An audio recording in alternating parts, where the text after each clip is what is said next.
Halo pemirsa JPR TV dari Sabang sampai Merauke, dari Miangas hingga Pulau Rote. Bertemu kembali dengan saya Anggria Ratri dalam kanal siaran berita pemerintah.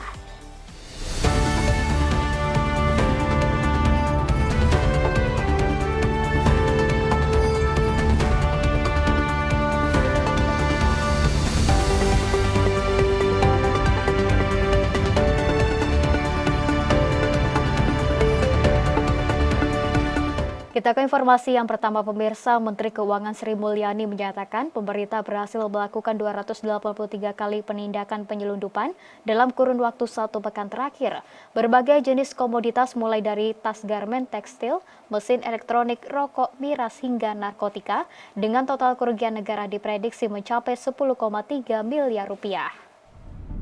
Dalam rangka mendukung program Astacita Presiden Republik Indonesia serta mewujudkan tugas Deks Pencegahan dan Pemberantasan Penyelundupan yang diketuai Menteri Koordinator Bidang Politik dan Keamanan serta melalui sinergi bersama Bea Cukai, Polri, Kejaksaan, TNI, dan Kementerian Lembaga terkait. Pemerintah berhasil melakukan 283 kali penindakan penyelundupan dalam kurun waktu 4 hingga 11 November 2024. Menteri Keuangan Sri Mulyani dalam konferensi pers di Jakarta menyampaikan ada berbagai jenis komoditas yang berhasil diselamatkan oleh pemerintah dengan total kerugian negara diprediksi mencapai 10,3 miliar rupiah.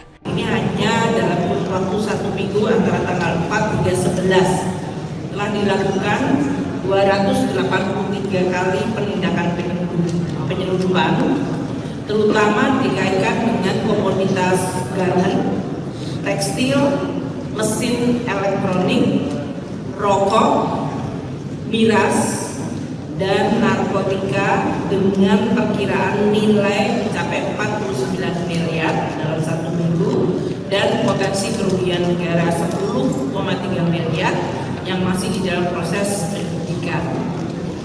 Menteri Koordinator Bidang Politik dan Keamanan Budi Gunawan menegaskan bahwa penindakan penyelundupan ini merupakan bukti keseriusan pemerintah dalam menjaga industri dalam negeri dan mencegah kerugian negara. Budi menyebut pemerintah telah memetakan modus operandi yang digunakan pelaku penyelundupan seperti ketidaksesuaian dokumen, ekspor impor ilegal, penyalahgunaan free trade zone termasuk mekanisme pencucian uang.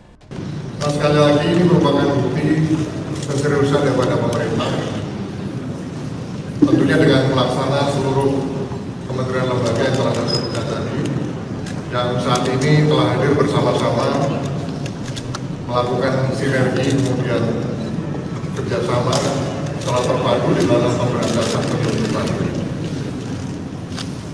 Karena pemerintah, sebagaimana target yang telah disarankan, ingin menciptakan iklim ekonomi yang sehat sekaligus memastikan keadilan bagi seluruh pelaku usaha industri di dalam negeri kita. Pemirsa, Kementerian Komunikasi dan Digital memperkuat kerjasama dengan Otoritas Jasa Keuangan untuk memantau aktivitas ilegal keuangan. Menteri Komunikasi dan Digital Mutia Hafid menegaskan pelaku yang tengah dipantau aktivitas rekeningnya akan secara otomatis dilakukan pemblokiran apabila terindikasi aktivitas yang berkaitan dengan judi online.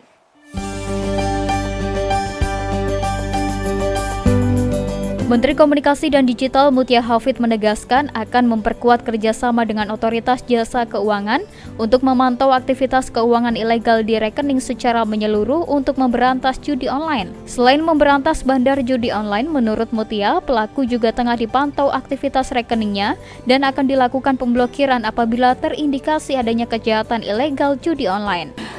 Kami ingin mengingatkan, dengan perkuatan kerjasama seperti ini, semua rekening dapat dipantau. Jadi kami mohon maaf ya, tapi ya memang ini harus dilakukan. Kalau ada indikasi kejahatan ilegal, termasuk pelaku judi online, pengguna ya, tentu yang besar-besar juga, tapi pengguna pun dapat terjerat dan terpantau rekeningnya. Dan kalau memang ini terpantau, mohon maaf, kita akan blok.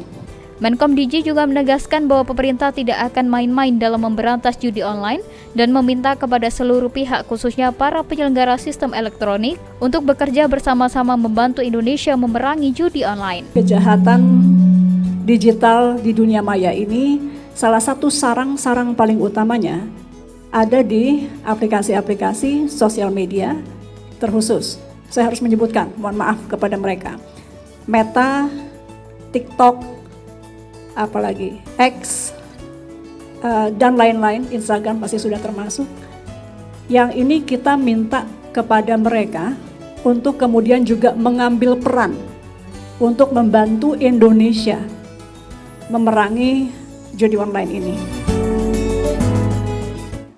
Pemirsa, hari ini Menteri Komunikasi dan Digital Mutia Hafid bertemu dengan Ketua Dewan Komisioner OJK Mahendra Siregar membahas mengenai perkembangan judi online di Indonesia. Menkom Digi menyebut hingga pertengahan November 2024, setidaknya 10.000 rekening telah diblokir karena terindikasi adanya praktik judi online.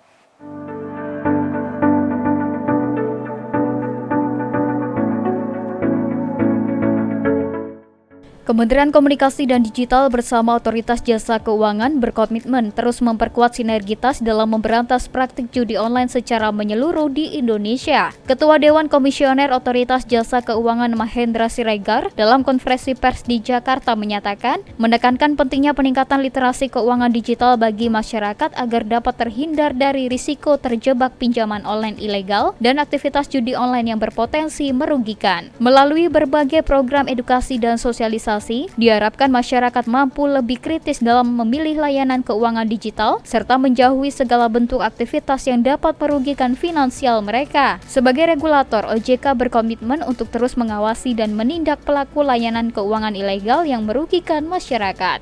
Kami sedang memfinalisasi satu pusat upaya untuk anti scam ya, atau penipuan dan langkah-langkah yang tidak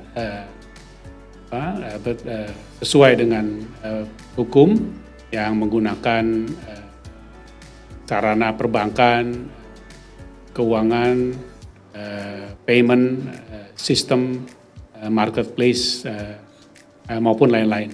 Ini adalah suatu gagasan dan membangun suatu kapasitas baru yang pada gilirannya diharapkan dapat semakin meningkatkan integritas dari sektor jasa keuangan, tapi juga di satu sisi lain memberikan pelindungan yang lebih baik kepada masyarakat. Pada kesempatan yang sama, Menteri Komunikasi dan Digital Mutia Hafid menegaskan, kerjasama ini merupakan wujud nyata pemerintah untuk bersatu padu melawan praktik judi online di semua lini, sesuai dengan arahan Presiden Republik Indonesia Prabowo Subianto. Ia melaporkan hingga pertengahan November 2024, Otoritas Jasa Keuangan bersama Kementerian Komunikasi dan Digital telah memblokir setidaknya 10.000 rekening yang terafiliasi dengan judi online. Saat ini Kemkom Digi juga akan terus mengembangkan situs cekrekening.id yang nantinya akan bekerja sama dengan Anti-Scam Center yang digagas oleh OJK untuk melindungi masyarakat dalam praktik judi online di Indonesia.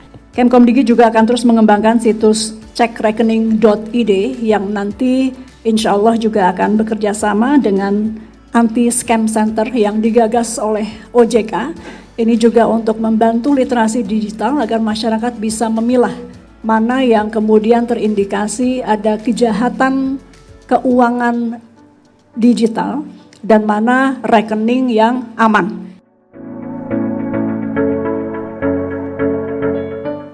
Pemirsa, Presiden Prabowo Subianto menyebutkan alasan Indonesia berjuang untuk bergabung dengan berbagai organisasi internasional seperti BRICS dan OECD. Menurut Presiden, alasan Indonesia bergabung dengan organisasi internasional tersebut yakni semata-mata untuk mencari peluang terbaik dalam kemajuan ekonomi Indonesia dan kesejahteraan rakyat.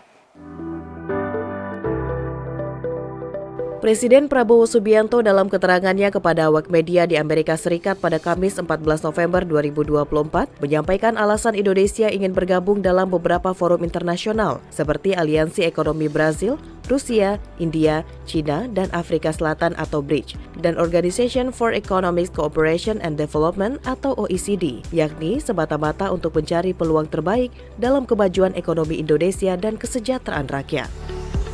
Menurut Presiden, jika Indonesia dapat bergabung OECD dan BRICS tidak menjadi persoalan, melihat Indonesia juga tergabung dalam Indo-Pacific Economy Framework atau IPF dan dalam tahapan melakukan aksesi Comprehensive and Progressive Agreement to Trans-Pacific Partnership atau CPTPP. Saya kira nggak ada masalah, kita juga ikut IPEF, kita ikut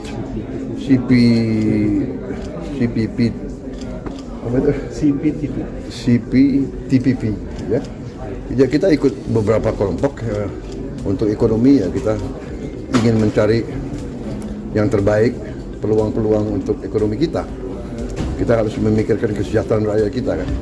Saat ini Indonesia sudah mengajukan lamaran untuk bergabung dengan Organisasi Kerjasama Multilateral Bridge Plus. Sementara itu, Indonesia juga sedang melakukan aksesi menjadi anggota OECD.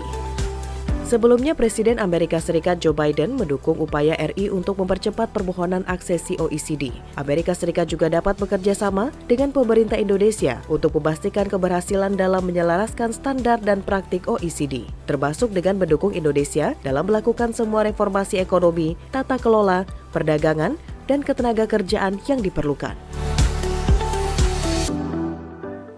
Pemirsa, kami akan segera kembali dengan informasi lainnya. Tetaplah bersama kami.